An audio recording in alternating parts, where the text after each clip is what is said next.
Hollywood Solar Screen presenting Winnie the Pooh blood and honey part 2।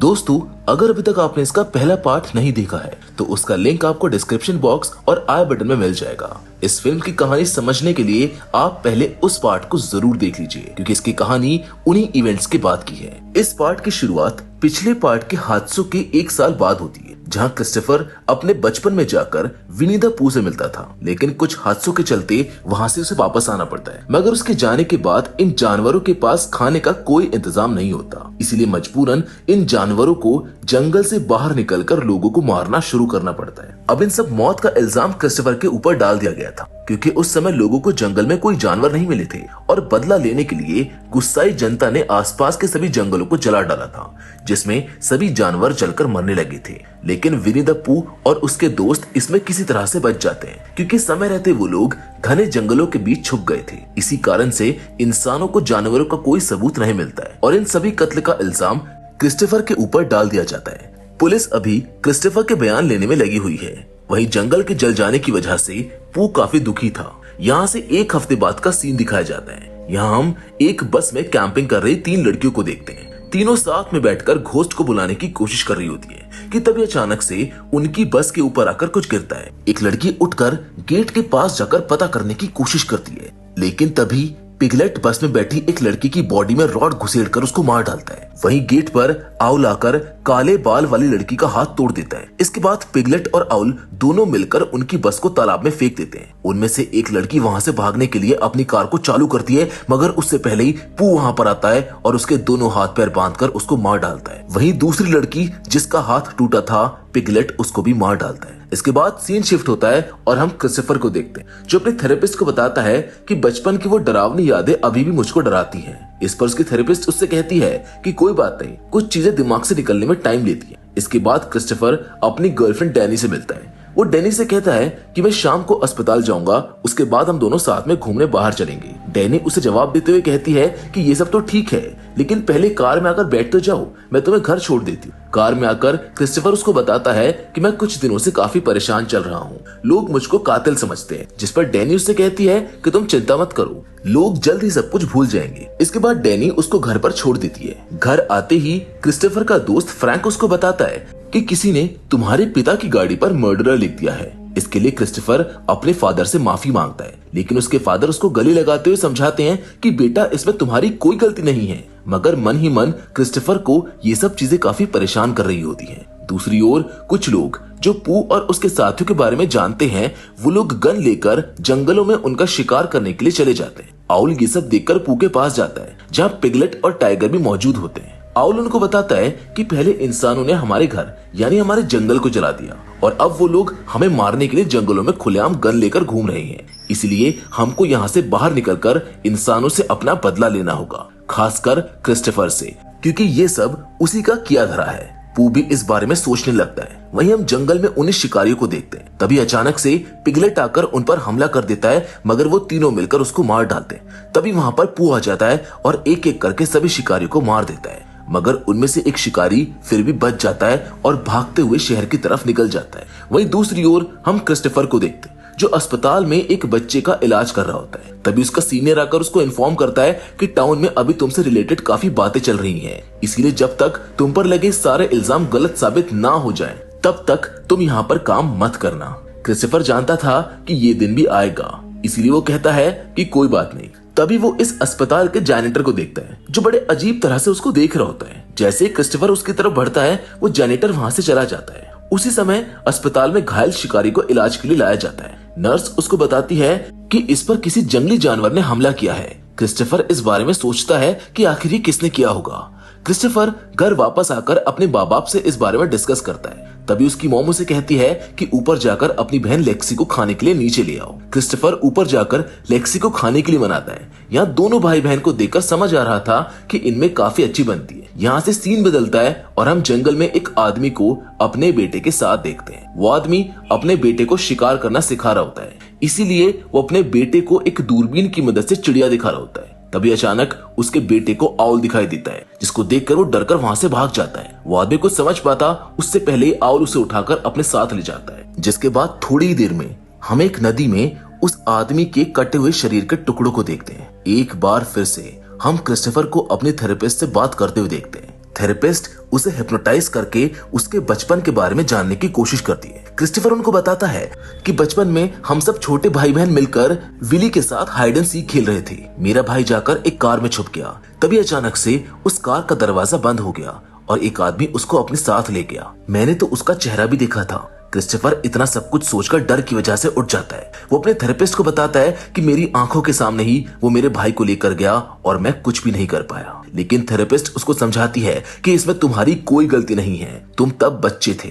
शाम को Christopher Danny को call करके 2 दिन बाद पार्टी में चलने के लिए पूछता है, जिस पर वो हाँ बोल देती है। इससे वो दोनों ही काफी खुश होते हैं। दूसरी ओर पुलिस वाले पू की गुफा को खोजकर उसमें खोजबीन करने के लिए अंदर चले जाते हैं, जहाँ उनको कई सारे लोगों की लाशें मिलती हैं। पुलिस वाले ये सब समझने की कोशिश ही कर रहे होते हैं कि तभी वहां पर आउल आ जाता है और एक एक करके बड़ी बेरहमी से सबको मार डालता है। वहीं दूसरी ओर क्रिस्टोफर अपनी मॉम से विली के बारे में पूछता है। उसकी मॉम बताती है कि उस समय तुम बहुत छोटे थे, इसीलिए हमने इसको तुम्हारे साथ डिस्कस नहीं किया। तभी उसके फादर आकर उसको बताते हैं कि हम अपने एक बच्चे को खो चुके हैं और दूसरे को खोना नहीं चाहते, पर हम अपने दूसरे बेटे को इंसाफ दिलाना चाहते हैं। इस केस के बारे में और जानने के लिए क्रिस्टोफर ऑनलाइन सर्च करके पता करता है कि विली जैसे 7 और बच्चे गायब हुए थे। किडनैपर सभी बच्चों को ले जाकर आर्थर नाम के साइंटिस्ट को बेच दिया करता था, लेकिन एक्सपेरिमेंट फेलियर के कारण सभी बच्चे मारे गए। कुछ समय बाद एक ऑफिसर आकर क्रिस्टोफर को बताता है कि जंगल में जानवर इंसानों को मार रहे हैं। एक आदमी अपने बेटे के साथ जंगल में गया था और उस पर जानवरों ने हमला कर दिया। क्रिस्टोफर जवाब देते हुए कहता है कि मैंने तो पहले ही बोला था। ऑफिसर थोड़ा शांत रहता है और उससे बोलता है कि तुम अपना ध्यान रखना, हम इस बारे में और पता करने की कोशिश कर रहे हैं। इसके बाद क्रिस्टोफर डैनी और फ्रैंक के साथ एक क्लब में मजे करने के लिए चला जाता है, लेकिन वहाँ के लोग डैनी को बताते हैं कि क्रिस्टोफर के आने से बाकी लोग अनकंफर्टेबल फील कर रहे हैं, क्योंकि शहर में लोग अभी भी उसको कातिल ही मानते हैं। क्रिस्टोफर कोई तमाशा नहीं करना चाहता था, इसीलिए डैनी और फ्रैंक को लेकर वो क्लब से बाहर निकल जाता है। इसके बाद वो अस्पताल में जाकर उस घायल आदमी से पूछता है कि क्या तुम पर हमला करने वाला कोई जानवर था या फिर इंसानों जैसा दिखता था, जिसके जवाब में वो आदमी लिखकर बताता है कि तुम जो कह रहे हो वो सही है। तभी क्रिस्टोफर खिड़की के पास एक बार फिर से उसी जैनिटर को नोटिस करता है, लेकिन जब तक वो बाहर आता जैनिटर वहां से जा चुका था। दरअसल क्रिस्टोफर को याद आ गया था कि जैनिटर ही वो इंसान है जिसने उसके भाई को किडनैप किया था। दूसरी ओर हम देखते हैं कि आउल फ्रैंक के घर में आकर उसको मार डालता है। वहीं जैनिटर का पीछा करते हुए क्रिस्टोफर उसके घर जा पहुंचता है। जैनिटर ऊपर अपने रूम में बैठा होता है और अचानक से क्रिस्टोफर को देखकर काफी घबरा जाता है। क्रिस्टोफर उसको बताता है कि मुझको सब कुछ याद आ गया है, बस मुझको ये बताओ कि तुमने ऐसा क्यों किया था और मेरा भाई कहाँ है। तब जैनिटर उसको बताता है कि उस बात के लिए मैं आज भी शर्मिंदा हूँ। ये सब मैं आर्थर के कहने पर किया करता था, उसके बदले वो मुझको पैसे देता था। आर्थर बच्चों के अंदर जानवरों के अंदर रीजेनरेशन करने वाली सेल को डालकर उन्हें अमर बनाना चाहता था, लेकिन उसका एक्सपेरिमेंट फेल हो गया और सारे बच्चे मारे गए। इसके बाद उसने मुझे साथ में लेकर बच्चों की डेड बॉडी को जंगल में ले जाकर दफना दिया, लेकिन कुछ समय बाद उसका वो एक्सपेरिमेंट काम कर गया और सभी बच्चे एक जानवर बनकर वापस जमीन से बाहर निकल आए। मुझको आज भी इसका अफसोस है, इसीलिए मैं अब और नहीं जी सकता। ये कहकर जैनिटर खुद को गोली मारकर खुद ही खत्म हो जाता है। सीन शिफ्ट होता है और हम डैनी को उसके भाई के साथ देखते हैं। उन्हें घर में किसी के होने की आहट सुनाई देती है, इसीलिए वो दोनों एक कोने में छुपकर स्पाई कैमरे से पूरे घर पर नजर रख रहे होते हैं। इसी बीच डैनी के फादर लगातार उसको कॉल कर रहे होते हैं। तभी डैनी स्क्रीन पर पू को आते हुए नोटिस करती है। पू कैमरे को देखकर उसको तोड़ देता है और जल्दी वो इनको खोज भी लेता है। पू ने मारने ही वाला होता है, लेकिन डैनी जैसे तैसे उसे चकमा देकर अपने भाई के साथ बाहर आ जाती है। इसके बाद कुछ पुलिस वाले घर के अंदर जाते हैं, लेकिन तभी अचानक से पू इनके सामने आता है और एक लेडी पुलिस ऑफिसर को मार डालता है। वहीं आर्थर की रिपोर्ट से क्रिस्टोफर को पता चल जाता है कि विनी, पिगलेट और आउल ये सभी एक बच्चे थे। एक्सपेरिमेंट के कारण इन सब में म्यूटेशन हो गया था। जल्द ही इनमें बदलाव आया और ये सब एक जानवर में बदल गए और विनी द पू कोई और नहीं बल्कि क्रिस्टोफर का छोटा भाई विली ही है। अचानक से क्रिस्टोफर को डैनी का कॉल आता है, जो उससे घबराते हुए पूछती है कि तुम कहां पर हो। जहां आगे वो उसको बताती है कि पू को हमारे बारे में सब कुछ पता चल गया है, मैं तुम्हारी गर्लफ्रेंड हूँ। इतना ही नहीं, पू ने फ्रैंक को भी मार दिया है, अब वो शायद तुम्हारे घर वालों को मारने के लिए गया है। तभी हम पू को क्रिस्टोफर के घर के बाहर देखते हैं। घर के अंदर क्रिस्टोफर की माँ किचन में काम कर रही होती है। तभी उनको एहसास होता है कि कोई उनके आसपास मौजूद है। जैसे वो चाकू लेने के लिए पीछे मुड़ती है, वहां पर पू आ जाता है और उनका सर चाकू में दे मारता है। क्रिस्टोफर की माँ की आवाज सुनकर क्रिस्टोफर की बहन और उसके फादर नीचे आते हैं। उसी बीच पू क्रिस्टोफर के पूरे रूम को चेक करता है। कुछ ही देर में क्रिस्टोफर अपने घर पहुंचता है, जहां पर वो सबको मरा हुआ देखकर काफी दुखी होता है। उसको कुछ समझ नहीं आ रहा था, इसीलिए वो अपनी बहन का फोटो लेकर वहां से बाहर निकल आता है। दूसरी ओर शहर में एक जगह पार्टी चल रही होती है, जहां पर हम देखते हैं कि पू यहाँ भी पहुंच चुका है। थोड़ी देर में पू चारों तरफ कत्लेआम मचा देता है। एक एक करके वो सबको मारने लगता है। वहीं क्रिस्टोफर डैनी को कॉल करके बताता है कि विली ही विनी द पू है।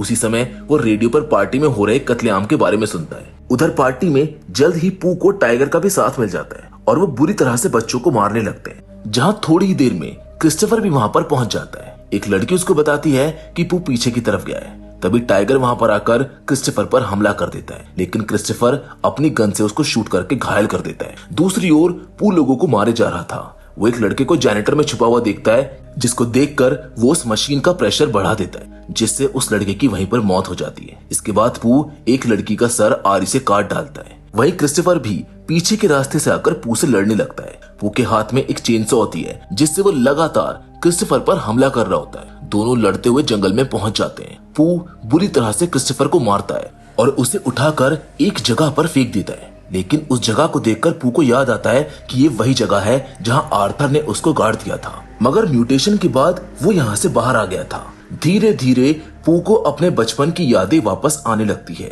तभी क्रिस्टोफर उसको बताता है कि तुम मेरे छोटे भाई विली हो और मुझे माफ कर देना कि मैं बचपन में तुमको बचा नहीं पाया था। ये सुनते ही पता नहीं पू को अचानक क्या होता है, वो एक बार फिर से क्रिस्टोफर पर हमला करके उसको मारने वाला होता है, लेकिन तभी डैनी पीछे से आकर पू पर हमला कर देती है। वो अपनी चेनसॉ से उसको भी मारने वाला होता है, लेकिन क्रिस्टोफर पीछे से एक कुल्हाड़ी की मदद से उसको मार डालता है। ये देख दोनों काफी दुखी होते हैं, लेकिन डैनी उसको बताती है कि जो होता है वो अच्छे के लिए ही होता है। जल्द ही पुलिस भी वहां पर आ जाती है और क्रिस्टोफर को बताती है कि इस हमले में तुम्हारी बहन लेक्सी बच गई थी, जिसको देखकर क्रिस्टोफर काफी खुश होता है, क्योंकि फैमिली के नाम पर उसके पास सिर्फ वो ही बची है। तीनों एक साथ पुलिस की कार में बैठे होते हैं। ये देख क्रिस्टोफर मनी मन खुश होता है कि आखिरकार ये कत्लेआम रुक ही गया। अंत में सीसीटीवी फुटेज की मदद से क्रिस्टोफर बेगुनाह साबित हो जाता है और इसी वजह से उसे बाइज्जत बरी कर दिया जाता है। लेकिन इस कहानी में अभी असली ट्विस्ट तो आना बाकी है, जहां पर हमको पता चलता है कि आउल अभी भी जिंदा है। आउल ने